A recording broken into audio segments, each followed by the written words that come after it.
All right. Hello, everyone. It's Ryan Zomorodi with Real Estate Skills, and I'm here with Adam and Luke, who are amazing real estate investors and members of the Pro Wholesaler VIP program.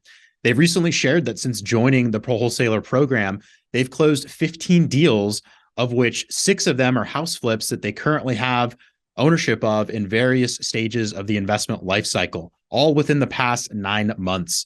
Now, they've been wholesaling and flipping houses in states like California, Florida, Maryland, Missouri, Washington, and even Pennsylvania. But of course, they're not stopping there. They're looking to buy as many houses as they can get their hands on. So, Adam and Luke, I appreciate you taking time out of your day to sit down and chat with me about your business and your journey as real estate entrepreneurs. So, first off, how you guys doing today? Thank you for having us. Yep, we appreciate it. Thank you. First off, if you guys don't mind just sharing a little bit about your background and what you're doing, before joining the program and really just how you got into real estate. Adam and my parents started our business in 2009, right as the market was starting to collapse. So they bought two houses that they intended on flipping in our local market. And so what they did was they, started flipping these properties, and then the market fell apart. So they decided to hold them as rentals. One of them was in a convenient location for Adam, who was finishing up college, to rent from the business with his college buddies. And despite paying rent on time, we had a property manager. The property manager attempted to evict Adam for non-payment from his own house. So my parents and Adam were like, okay, we'll just start our own property management company here. There's obviously a need for it in our local town, and we'll build that out. So they built that out, sold the assets of the business a couple years later.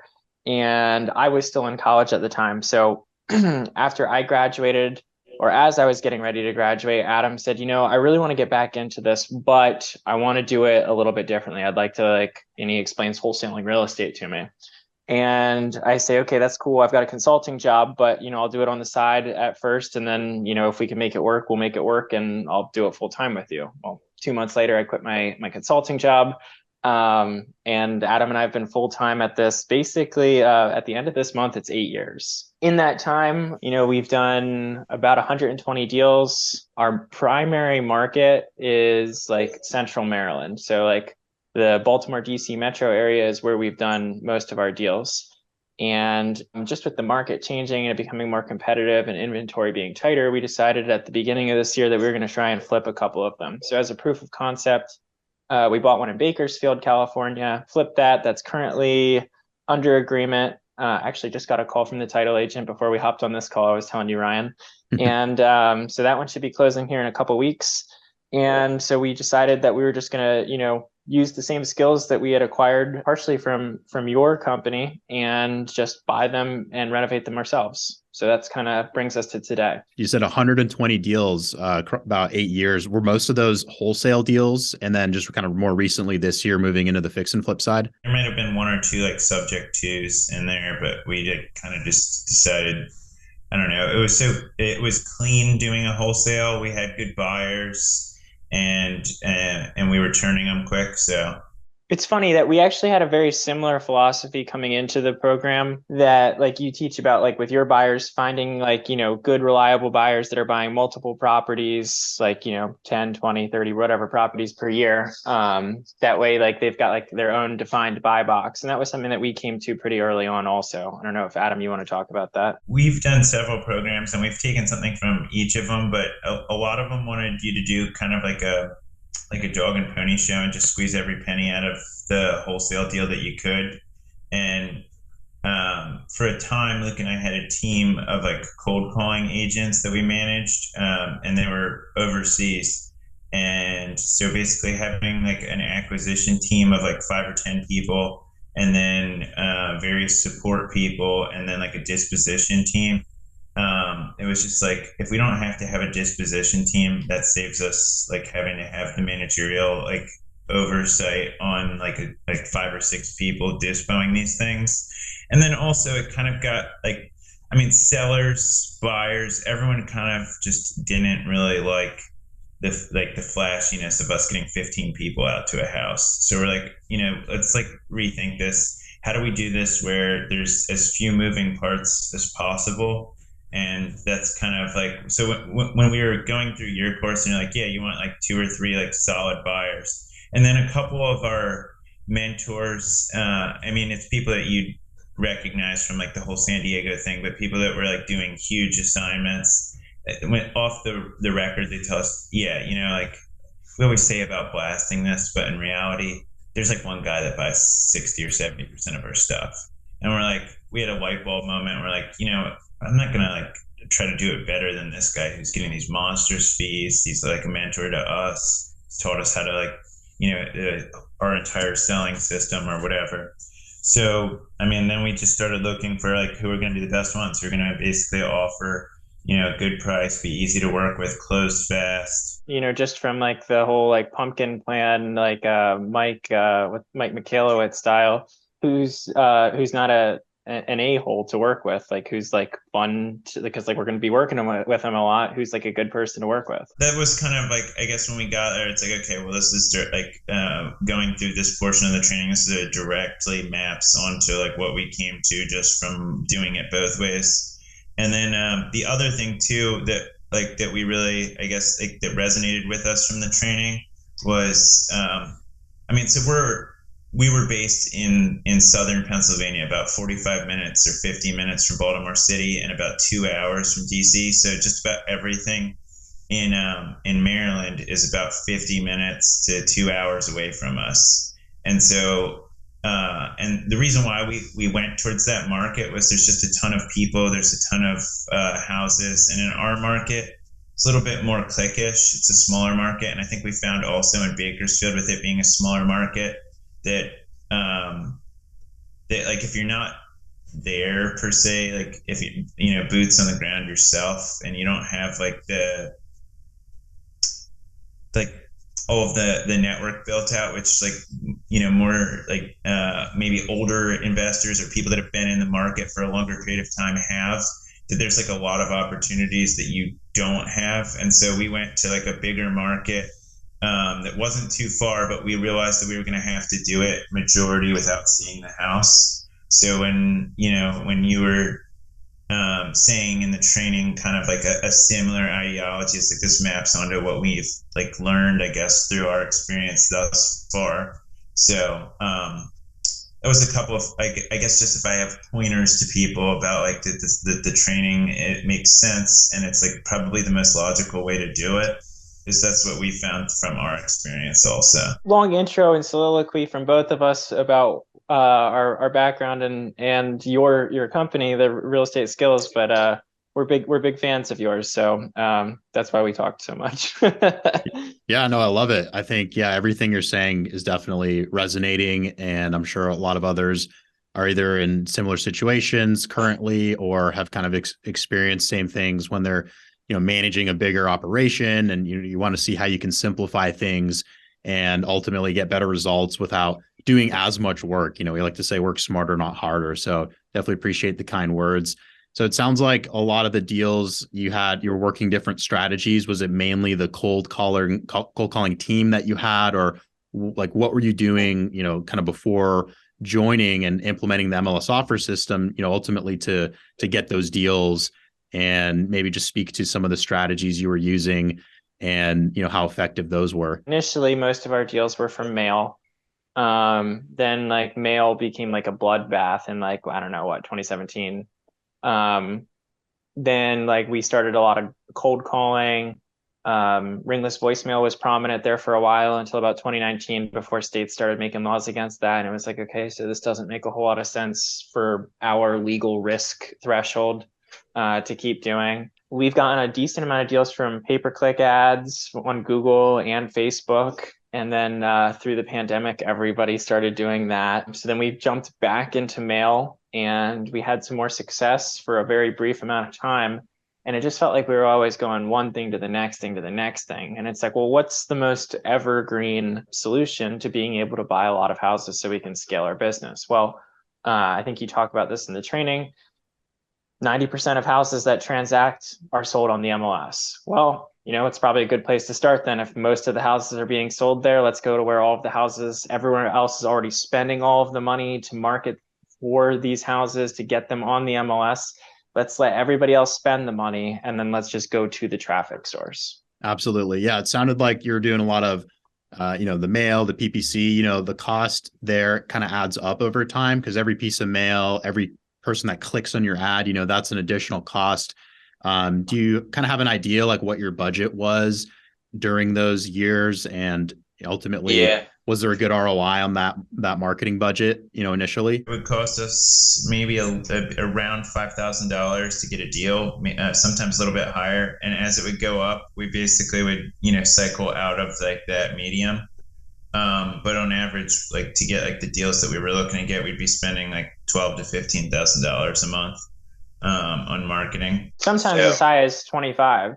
Like when we would get into a new medium, it would cost us about 3,000. And when we'd get out is when it was like starting to get closer to 8. And it's like, you got to have a pretty monstrous wholesale fee to one, make that one worth it. And then two, you're running a business too. So there's not just like, oh, I like spent that money and there's like, this amount of net profit that's going into like, say, atoms in my pockets. It's like there's other business expenses because you're running a business. And it's like at the end of the day, when everyone else would be in that same medium as you, it would just be a little bit demoralizing that there just wasn't more money left after having even done like a pretty good deal, like a $15,000 deal, over half of it spent on marketing. That's wild. Totally. And especially starting out, for those who haven't had experience doing direct marketing, whether it's the mailers, whether it's the PPC or other paid marketing strategies, you might just be burning cash until you finally get that deal. So it takes a number of deals and it takes a lot of testing to ultimately figure out what is the cost of the deal, what's your client acquisition cost. So it does take time, and not everyone's fortunate enough to actually get that deal to pay off that marketing spend. So that's why we really focus on the MLS and working with real estate agents, because there's really no cost to submitting an offer with a real estate agent or on the market. And that's why we ultimately say it's one of the more profitable ways to do deals, because you can continuously get leads without having to spend any money on marketing. So that's why, it's such an essential piece of our model here. But of course, I'm sure you knew about the MLS, you knew about properties on market before joining the program. What did you kind of not know about the MLS before coming in? And I mean, what sort of tweaks did you make that ultimately allowed you to do more on market deals? At the end of 2019, we did like a little test run ourselves on the MLS before having done your mentorship. All right, I'll kick it over to you, Adam. How many houses do we get? Was it 3 or 4? 3. And it was like a completely different, it was a different market cycle. It was like a little bit cooling off, and we did it in the October to November timeframe, and maybe even as late as December. It was a more indirect approach, more like an email asking them if they'd accept, like an investor offer, that kind of thing. And at the time, I mean, it was if we just filtered the leads on the front side and messaged a few people, we were getting a pretty good response because it was the right season to buy and the right market timing to buy. We got several of them, and a couple of them were like people that came back to us, like how you guys were saying that a lot of times, like if it falls out of escrow or something like that, that's or like if it matures. Now in Maryland, there isn't a ton of maturing necessarily to deals that's happening. Like it's almost like it's very reminiscent of California, maybe like 6 or 7 years ago. But at that point, the market wasn't that hot. It was still like an even market. There were higher days on market and everything. And so I guess what we got from the course that maybe we didn't have doing it ourselves was the confidence, and here's what to expect, here's how to go about it, here's what you're trying to find out. And I think having real KPIs that we were going after, because I mean, sending an email to an agent, it's not that it's not a meaningful KPI. It's just an intro email doesn't really get you too much. And that's basically what we were tracking, instead of what the course teaches you on what to track specifically, and how to, make sure that your offers are being submitted, presented, etc. I mean, that's I would say that was a huge value to us. And then, most people overlook this in the whole off market game, but having a reliable proof of funds is with the low inventory environment right now is the difference between getting slaughtered and being taken seriously, really. For sure. Yeah. I mean, we love to say if an offer's not in writing, it's not real, because then that shows, hey, we're serious about this property. We're serious about this deal, enough so that we want to put it in writing with the proof of funds. We want to ideally be the first one to call and then ultimately get all that information so that we can put forth a number and a deal that we can perform on. So yeah, it's definitely super important. I think a lot of newer investors, they do kind of run down that path of just sending an email. Of course, it's easier. It's kind of like the lazier way of doing this, but getting it in writing, it opens up the opportunity to then get those deals that fall out of escrow. Because who's going to be more reliable? The person who called and had a professional conversation with the agent, who actually submitted the offer, solid proof of funds. Those are the people that get those calls back, as opposed to just the text message or the informal email. So yeah, glad you guys got value out of that part of the course as well. So I'd love to hear, out of all the deals you've done, or maybe even some of the newer fix and flips, is there any deal or deals that you maybe want to talk about as far as like something that was, extra juicy, or something that was very memorable on your journey, like a big milestone, or any particular deal you'd love to highlight? Love to hear about it. Win Oak, we were actually on a call with a friend. It was Thursday night, and I got an alert on this house, and it was just like, so I know a lot of people like to do like either like really big areas or or pedestrian and looking at it, but I mean for every one of these houses we're kind of like checking out the neighborhood and just like getting a gut feel on what the price is, so that way when we see like a Redfin alert or something like that, or an MLS alert,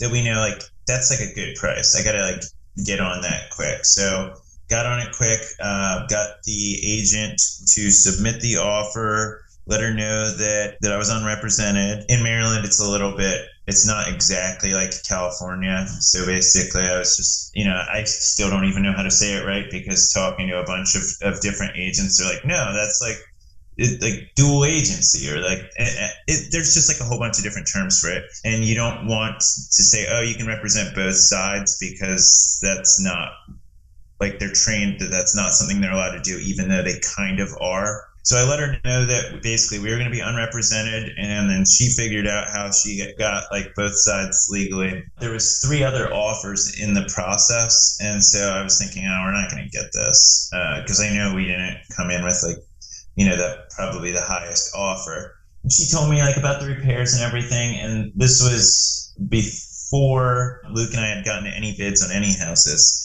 So we were very nervous about it, but we estimated that it was going to cost us $75,000, and it was based on a mix of just your training on repairs, your updates that you had done in school, and then also like some of like our buyers, what they had told us about like what repairs are costing in the area. So we ended up like running our inspection. We got, I think it was only like 4 or 5 contractors out to the house. We got 2 bids we liked, and they were like $60,000. The agent calls me back, I think it was Sunday, and they said the estate attorney's on the phone. He wants to talk to you to give him some certainty, because you kind of made like a low deposit offer. We did 1%. And he's like, yeah, that's not like, I mean, $1,600. I don't feel good about that. He's like, can you do 5,000? And I said, can we just do it 2,500? And he's like, yeah, that's fine. So it's like, okay. So he's like, okay, well, I mean, and I said, now you tell me something, because it said on the MLS that it needs court approval. Like, is that like, how are you able to even officially like sign on this? And he said, we can. I think, I mean, I know the judge, and it's going to get approved at whatever price I submitted at. So it's like, okay, well, okay, I'll sign off on it. And so we signed, they signed, and they had told us that they wanted a little bit longer of an escrow, because it was a court order to kick out the executor of the estate who was living in the house. And it was just like, I guess this had been going on for several years, and finally the court said, no, you just have to get out and sell it. And so the agent had told me they were on board with moving out, and I said, I hope. I mean, like, I know these kind of situations from being a wholesaler, that they're not always like I mean, they might say they're on board, but they're on board when they're out, and we have the keys, so to speak. So they called us about, like, they wanted 40 days. They called us about maybe 15 days in and said that they wanted to close quicker. And this was our first buy in Maryland. And so Luke and I at this point weren't able, like, we didn't have all of the pieces in place that we have now. So we weren't able to like actually close quicker. And we also had two under agreement. And those ones kind of were like ahead of it in the queue in our like internal system. So we're like, oh, I thought you wanted 45 days. And she's like, oh, that's fine. So we ended up closing in 45 days. And then the contractor that we hired first week, we just thought this isn't going to work. So we fired him and we got a new contractor on, got the whole project finished in about 3.5 weeks. And the house needed everything. New roof, new HVAC. We took out 2 walls. We put 1 or 2 walls back in. Changed it from a 3 1.5 to a 4 3. Redid some of the electrical. It's basically a brand new house, and it looks beautiful. We just actually got that on market on Thursday, and it went under agreement Sunday night, I think. I mean, it was like a whole bunch of new stuff that we were doing with flipping it for the first time. But I mean, on the front side, it was like the process isn't any different between that and I mean, I even had to get an assignment, like them to cross out the assignment section because they originally just wrote it in my name since our company wasn't in standing in Maryland yet. So they're like, we'll just assign it to your company then after you get like the registration to be able to do business in Maryland. So we're like, okay, that's cool. It was very, I guess, almost textbook real estate skills deal. I'll take the other one quickly. So there was a house when we were looking through some of our areas that we knew would fit historically, like our best buyer, like his exact criteria. It was close to like actually a vacation home that he has. And so we see this one house and then I click on the one next to it and I'm like, that's weird. That's for sale too. And we look into it a little bit more and we find out that an estate owns both houses. And we're like, okay, cool. We're going to make an offer on both of them. And Adam and I went back and forth and we were like, well, do you think that they'll want to make an offer or they'll want to sell one and then the other or both at the same time? I was like, let's just, we'll gunsling a little bit and we'll go for both of them. The one had a failed septic. And so we were able to negotiate a septic inspection period. We bought the one house for 172, the other house for 173, just because, I mean, we made like a packaged offer. So like the whole total offer was 345. And the total assignment fee, I'm looking at our sheet here, was just over $36,000 for the 2 properties. Our buyer wanted both of them because it's like a mile or 2 from his vacation home. He said it just gives me an excuse to go down there more. So awesome. One of them was a Cape Cod, one of them was a split foyer, and they were fantastic deals for him. We made, good assignment money. The one fell out of escrow, which is what like kind of like cued us back in when we were like, okay, listen, I want to buy both of them. I don't want to just buy one of them. Like, I'm not making an offer on the nicer house only. I'm trying to take the bad one off your hands too. And so, the agent negotiated it with us and our buyer got 2 great deals. And, I think averaging over $18,000 on 2 wholesale deals or 2 deals because we had 2 houses was a pretty good day in the office for us too. Yeah, that's phenomenal. And it's amazing when they're back to back because it's nice for the investor because ultimately, they have, centralized place to where they need to make those improvements. And then ultimately they can have a little bit more influence on the price when they go to resale. Absolutely. So yeah, way to capture that, both of them at the same time and just kind of take that next step and find that additional deal and package it up and make it a win-win for both of, you and your investor. Sounds like your buyers are mostly fix and flippers. Are you doing most of your business with like that one buyer or just a small handful of buyers now? Yeah. And it's been like that for a long time. Historically, I don't know how to describe this, but we haven't ever really done too much business with buy and hold investors. Like early on, like it seemed like we were getting bigger fees from people that were flipping. And it might just be that because of like the market we were in, that you could buy low price point rentals maybe easier or something that cash flowed for them. And so it just wasn't a niche for us. And so like in our entire wholesaling business, we've just mainly focused on the fix and flip investors. Nice. Yeah. I mean, there's always a market for that. People are always looking for a nice new renovated house to live in. Housing is not going out of style, which is why we love residential real estate. So, I love your story because, you started with wholesaling, or you actually started a little bit with the property management side, which I think is super valuable. But then when you ramped it up and turned it into a real business, you went hard with wholesaling and got that ramped up, to doing significant volume. And then you've transitioned into fixing and flipping, which is something that we really advocate for, learn the business, generate capital, and then roll that into fix and flips where you're taking them down yourself, improving the property, making those bigger profits, and then ultimately acquiring rentals and, creating rental income for yourself. So I'd love to hear kind of about where you're taking your business. I know you mentioned you're setting up that infrastructure to scale and do even more deals, but where do you see you guys going in the next, several years? Like, what are your ultimate goals for your business right now? Yeah, I'll go. So right now we're fix and flipping in the Baltimore, DC metro area. So anybody that watches this, whether they be in the course or not, bring us wholesale deals. That would be wonderful. Probably finding Adam on Facebook. Is that the best?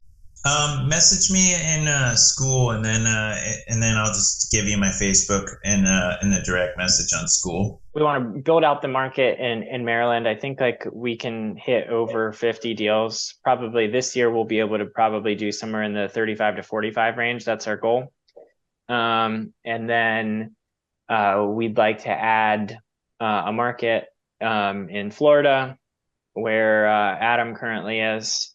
And, we haven't quite figured out our passive income investment strategy yet, but it's probably going to be some variation of utilizing these skills and, just figuring out how to invest in real estate, because it's something that we know, and I don't know, we feel safe investing in real estate versus, I don't know, the stock market or whatever. That's fine, but we know how to buy assets at a discount, so we're cool with that. So that was another thing that we wanted to say is your videos on valuation were really good, and like as many valuations as you can get as like a wholesaler, and then get an opinion from a person that's acting as a principal, it's gonna like at least calibrate you to your buyers, or like, and then like, eventually when you're your own flipper, I mean, like then the market recalibrates you, but at least for the time being, a good proxy is what your buyers are going to like think that it's worth. And the closer you can get to knowing what they think it's worth and what they'll offer is like the better you're going to be on your just seeing it and being able to make an offer fast. And so I think that's one of the things that's allowed us at this stage for us to be able to go from like not doing any flips to having like 7 going where we're not too crazy. It's just that we know when we look at something whether or not it's a deal from just having looked at thousands of houses and valuing them over the last 8 years. The exercise that we used to do when we were like, wholesaling is we would say, okay, well, and then we would name the buyer whose area it was in. What would this person think that it's worth?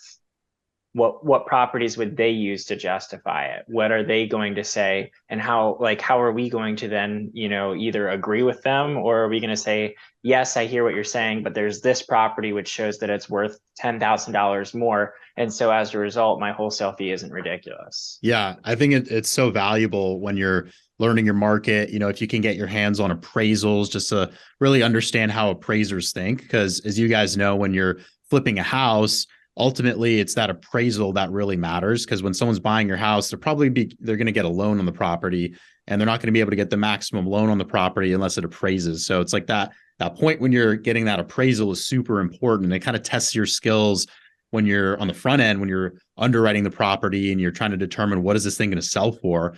So I think, yeah, just knowing that from the get-go and, reviewing an appraisal, and then when you're making your offers, like understanding what makes a good deal for your buyer, and really trying to get deeper than just, the 70% rule or, percentage minus repairs, like really just trying to get as deep as possible, understanding how they evaluate repairs, what's their exit strategy. Like this is all about the exit strategy, and ultimately whether you're going to fix and flip it or your buyer is, or if you want to take it down as a rental, it's different numbers, right? It can be the same property and you might offer a different amount depending on the exit strategy. So yeah, I definitely agree with that. Just having that really clear criteria, either yourself as the buyer, as the investor, or if you're going to be wholesaling it, what is that exit strategy? What is that buyer going to be looking for when they ultimately make that decision? And I'm sure you've seen that makes it a lot smoother when you're in the disposition phase of your wholesale deal.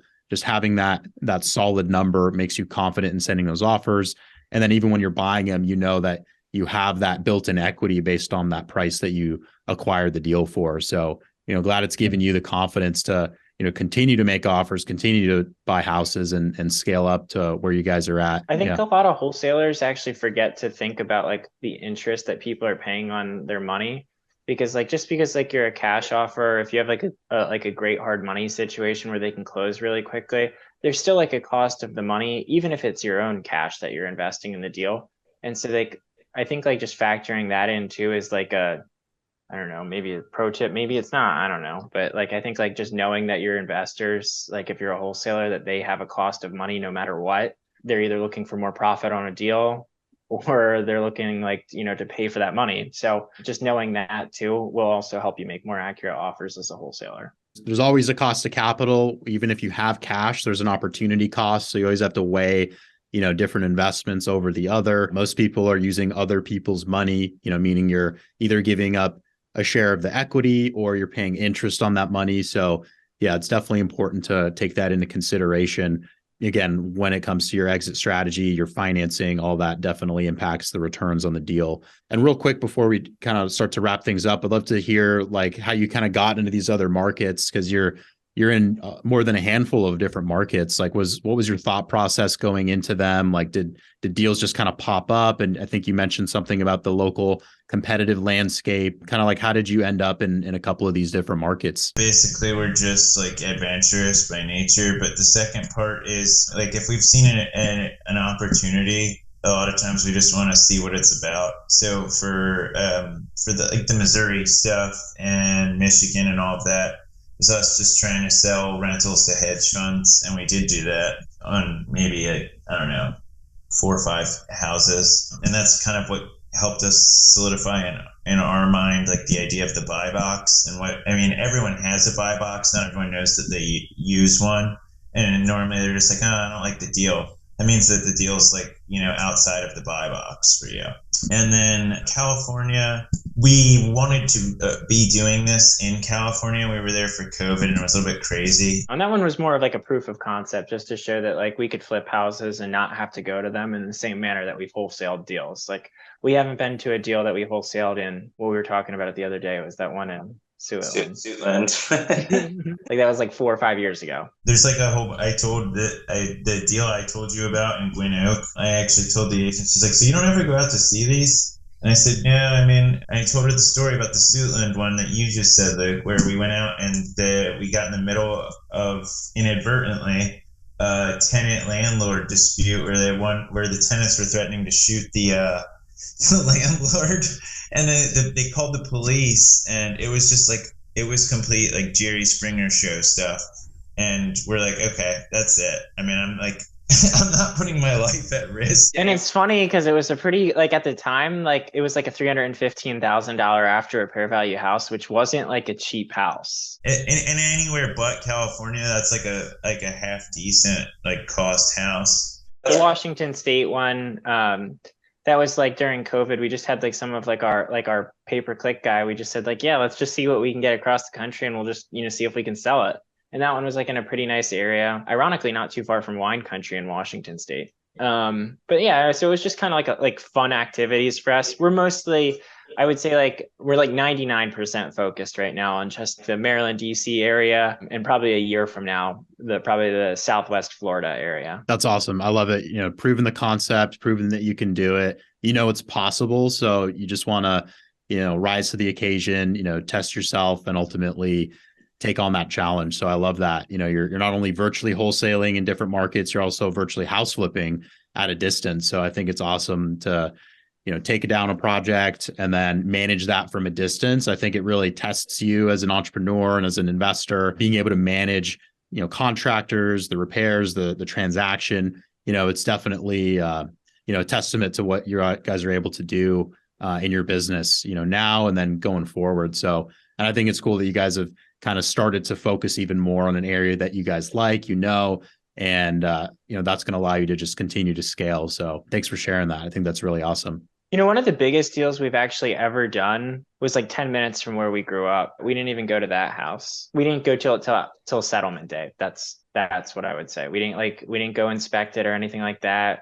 We didn't go out there with our investor or anything like that. We just looked at it like literally on settlement day just for kicks, just to see it because it's like right there.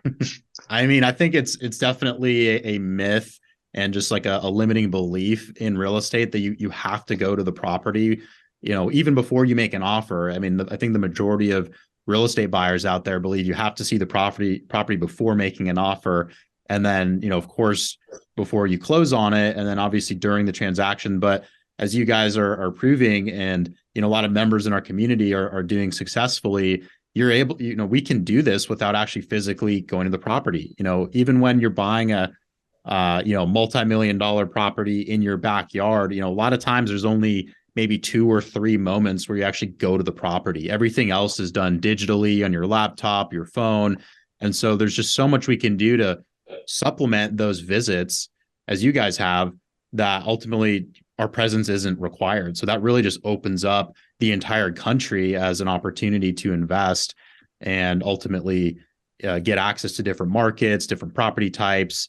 And so it's just cool that you guys have been able to challenge yourself and do that successfully. So, congrats on your success thus far. Oh, one last thing. I was just thinking about this and I know you guys go through this in like the calculator section, but it's important to figure out like, your 2 or 3 buyers, like what their calculator is like, because that's like really what allowed us to do so many with our very small handful of buyers, was we just knew exactly how they were going to underwrite the deal themselves. And then we just, like Luke mentioned earlier, we just tried to be as faithful to what they thought the value was going to be, what they thought the repair cost was going to be. It doesn't matter what we think it's going to be. It matters what they think it's going to be, unless you can convince them that you're right and they're not, which only happens a handful of times. Mm-hmm. So basically like if you have buyers, if you ask them for like their calculator or to guide you through like their process, I think a lot of the people that are going to be like, like the 2, 3, 4, 5, 6, like house a month buyers are going to be process oriented, and they're going to know like here's all the assumptions that I made to make this offer. And I mean, if you guys bring us like a deal in Maryland, that's how we are. We know, I mean, most of it's pretty straightforward for us. We use a calculator and we know exactly like, okay, this price is good enough. We can get a deal done here. Yeah, that's super important. Yeah, just getting ultra clear on how our buyers think, because like you guys said, it doesn't matter what we think the repairs are. It doesn't matter what we think the ARV is. It's really ultimately who's buying that deal. That's what matters. So the more we can see eye to eye with them on the costs, their cost of capital, the ARV, how do they value property? How do they get to their conclusions? How do they make decisions when they're looking to buy a property? The more we can get in their mind, the more we'll be able to transact with them and ultimately help each other do more deals. So it's great that you guys have been able to tap into that and utilize that to your advantage. And then I guess the last thing is just make sure you're making offers. I mean, you just have to make offers. Totally. Yeah. I love saying, if you're not making offers, you're not making deals. So it's simply put, there's no way to create an opportunity if you're not taking a shot. So well said, Adam. So just kind of starting to wrap things up. Do you guys have any advice for people who are, maybe working a job or just, not yet involved with real estate, who've been thinking about it, who might want to take the leap and start wholesaling or, start investing? Any advice for those looking to get started and even joining the Pro Wholesaler VIP program? Definitely doable. You just have to if you're working your job and you want to eventually have this take over, you just have to make sure that this is like your number one hobby priority outside of your job. And times that you might have done things like in the past, I don't know, go to football games and drink beer, that kind of thing. For now, you just have to put that to the side because you're going to be making the wholesaling take the place of your job. So you just need to actually nurture it enough. And then secondarily is a lot of the agents are doing the same thing. They're like part-time agents. So what we found is there's a lot of deal flow from 2 until 8 at night. And people that are professionally buying, a lot of times are doing it 9 to 5. So there is opportunity to do it, have your job and still do this on the side, but you have to be very disciplined in it. after what, like a short amount of discipline, I mean, it's going to pay off in you being able to do it full time. So I would say, yeah, absolutely. There isn't an easier way to do it than what you guys lay out in the course. And there's not a less risky way to do it. Yeah. It's like, in terms of like, you know, people look at like the education expense associated with like buying into a course like this. And I would say that, one, it's worth it. And sorry for the endorsement. Like everyone can make their own decisions. But like what we found is like what we told you earlier is it's like $6,000 to $8,000 to buy an off market deal in terms of marketing costs. So I'm not exactly sure what the course costs now, but I mean, you're going to spend it one way or another, except for the fact that this teaches you a skill of how to get them for $0. So over and over again for zero. Over and over again. So in terms of like, are you making a good trade-off? At least in my opinion, I think so. And then just to reiterate what Adam said, I mean, if you're doing this like part-time, like the only way you're going to like be successful is discipline. And then unfortunately, this is like the tough medicine no one wants to hear, is that after you're doing it full time, it's going to take discipline because it's your job, and like, you know, you got to make money. So, you know, you can absolutely do it part time. You just won't see the same results as doing more of it. So, you know, stick with it, be disciplined, and like follow the training. It's like I feel like most people say that like with like some other courses, and it just, maybe it's not as true, or there's a luck component, or it's like a market dependent like type thing. But like in this like course, like, you know, finding like an MLS, it's like, you know, you might spend some time, and if you don't have any success with like, you know, buying deals in that market, that's fine. Switch to a new market, get like MLS access again, and start over. You know, it's like, you know, you're not like, it's not like where you're like marketing, you're like, oh my God, I just spent $10,000 on marketing. I like there's no leads or deals. Like, what do I do? Well, you're out the $10,000. This, you have the skills, pick a new market, start again, find one that works for you, and just get going. And I mean, you don't even have to put like, I mean, it's not like a ton of time, because if you make one offer a day for an entire month, I'd be shocked if you don't have at least several people that are negotiating pretty close to strike range. And if you have some good buyers, you could just ask them about like a couple of them and kind of see where, like, I mean, like, or just give them like the area and tell them, look, this is the kind of house it is in this area. Tell me what you think this is worth. And it's going to need it, like all this stuff in renovations. What's it going to cost? That way I can go back and get this for you. And I mean, you make 30 offers, I'd be shocked if you don't have one, especially like if you're doing it how they lay out in the course. And that doesn't take like a ton of time.